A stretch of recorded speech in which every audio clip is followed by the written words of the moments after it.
Service in Fort Worth has issued a severe thunderstorm warning for southern Fannin County in north central Texas, northeastern Hunt County in north central Texas, Delta County in northeast Texas, southwestern Lamar County in northeast Texas, until 10:15 p.m.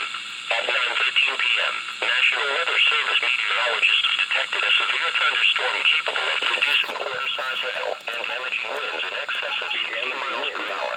This storm was located 6 miles moving southeast at 25 miles per hour. The severe thunderstorm moved near Thomas around 9:40 p.m., Cooper around 9:50 p.m., Cooper Lake Park, Doctors Creek around 10 p.m. For your protection, move to a sturdy shelter until the storm has passed. If you are caught outside, seek shelter in a strong building and stay inside, away from windows until the storm has passed.